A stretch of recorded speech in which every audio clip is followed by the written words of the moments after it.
आज हम सूर्य देव की कहानी का वीडियो लाए हैं, जिनके जन्म लेते ही डरकर भाग गए थे राक्षस और शिव जी ने कर दिए थे 3 टुकड़े। इस कहानी की 2 भाग का वीडियो होगा, जिसमें से पहला भाग का वीडियो आज का है। इसका अगला भाग का वीडियो बहुत जल्द लाएंगे, इसलिए इसका अगला भाग भी देखने के लिए इस चैनल को सब्सक्राइब करके और ऑल नोटिफिकेशन को ऑन करके रखिए, जिससे मैं जब भी इसका दूसरा भाग का वीडियो अपलोड करूं, तो इसका नोटिफिकेशन सबसे पहले आपको मिल सके और आप उस वीडियो को सबसे पहले देख सकें। ये वीडियो देखने से पहले इस चैनल को लाइक, शेयर और सब्सक्राइब करके अपना सपोर्ट बनाए रखिए। हे सूर्य देव, जो भी भक्त आपको दिल से मानता होगा वह इस चैनल को लाइक, शेयर और सब्सक्राइब जरूर करेगा। जो भी भक्त इस चैनल को लाइक, शेयर और सब्सक्राइब करें, आप उस भक्त की झोली को खुशियों से भर देना। उसकी झोली कभी खाली मत रखना, उसकी सारी मनोकामनाएं पूर्ण करना। उस भक्त के जीवन में हमेशा प्रकाश ही प्रकाश किए रहना। अगर आपके पूजा करने में आपके भक्त से कोई गलती हो जाए तो अपने भक्त को माफ कर देना। आइए जानते हैं। एक समय की बात है जब सभी जगह अंधेरा ही अंधेरा था। अभी कुछ देर पहले तक तो काफी रोशनी थी, सब कुछ साफ साफ नजर आ रहा था। अब ये अचानक क्या हो गया? धीरे धीरे ये उजाला कम होता गया और फिर अब तो अंधेरा इतना है कि हाथ को हाथ नहीं सूझता। ऐसा क्यों हुआ? ये भी कोई एक दिन की बात नहीं है, कल भी ऐसा हुआ था, परसों भी और उससे पहले भी। क्या अब आने वाले कल भी ऐसा ही होने वाला है? पहले रोशनी और फिर धीरे धीरे अंधकार।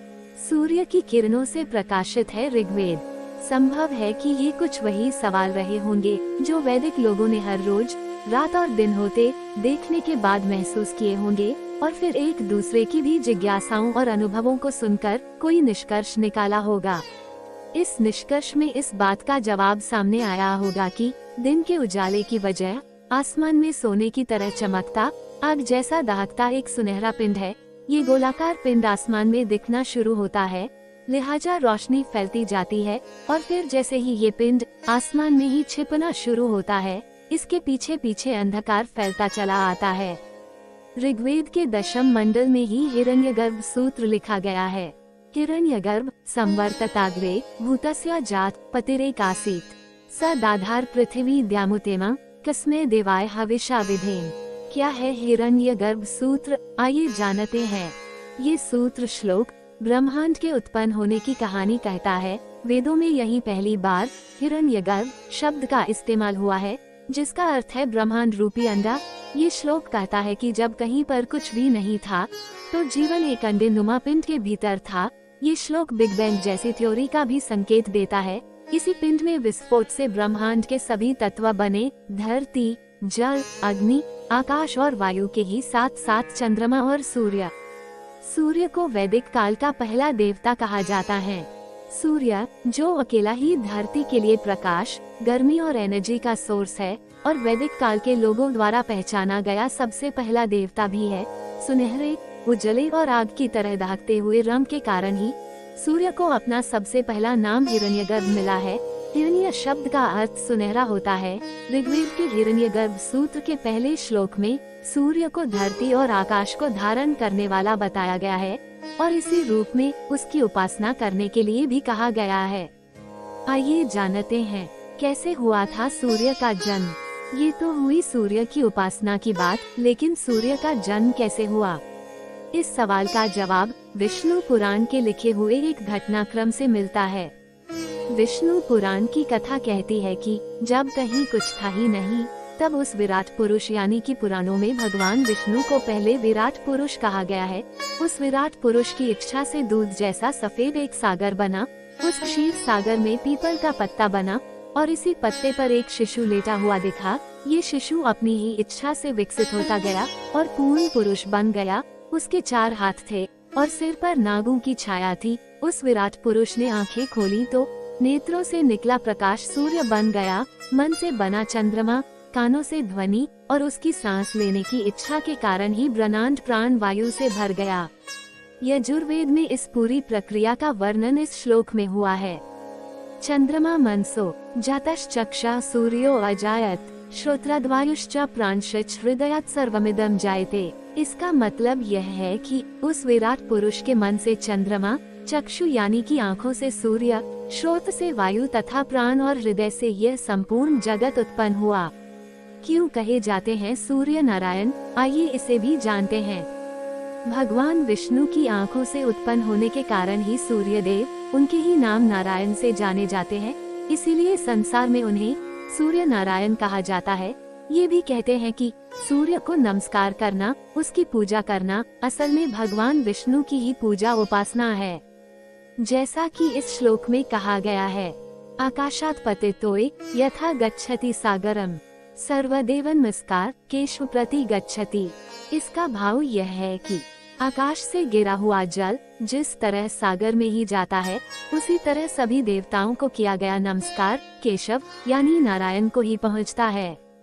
इसके अलावा ब्रह्म पुराण भी सूर्य के शक्तिशाली प्रभाव और उनके ऐश्वर्य को स्वीकार करता है।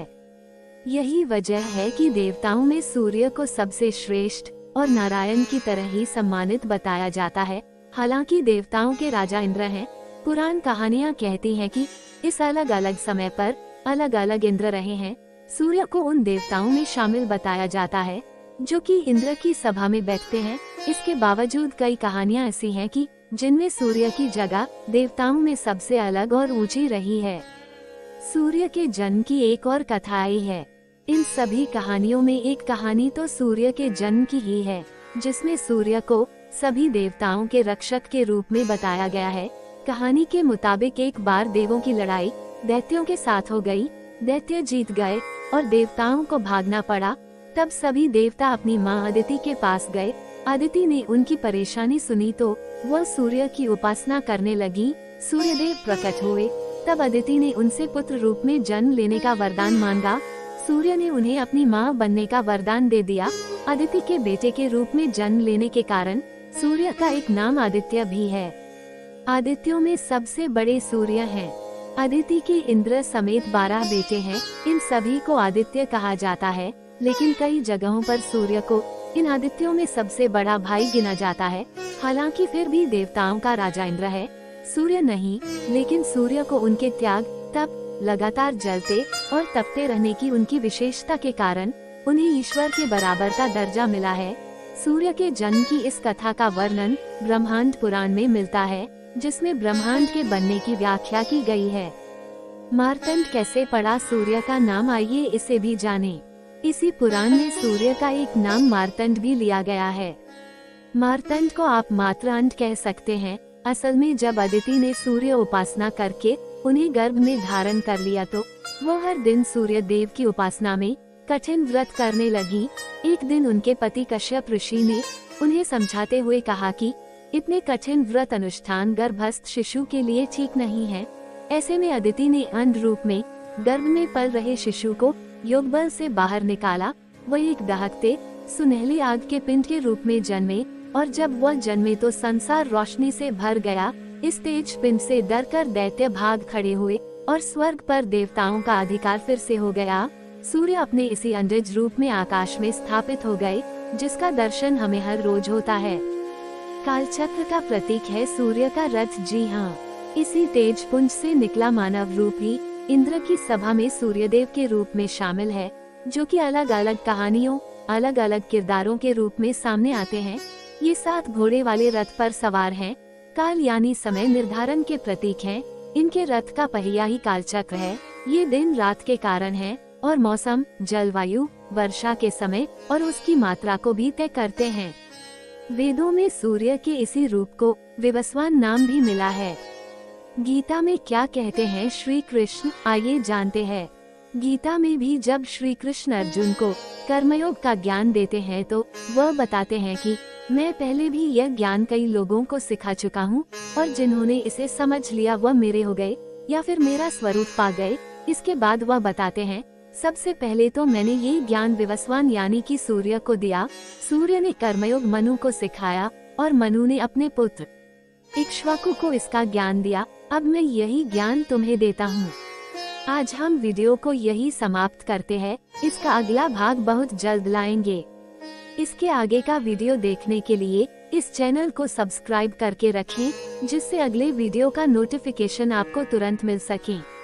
ऐसे ही वीडियो देखने के लिए इस चैनल को लाइक, शेयर और सब्सक्राइब जरूर करें। और जो भी भक्त इस चैनल को लाइक, शेयर और सब्सक्राइब करें, हे सूर्यदेव, आप उस भक्त पर अपनी कृपा हमेशा बनाए रखना, उसकी सारी मनोकामनाएं पूर्ण करना, उसे किसी प्रकार का कष्ट मत होने देना, उसका जीवन हमेशा प्रकाशमय हो। जय सूर्यदेव।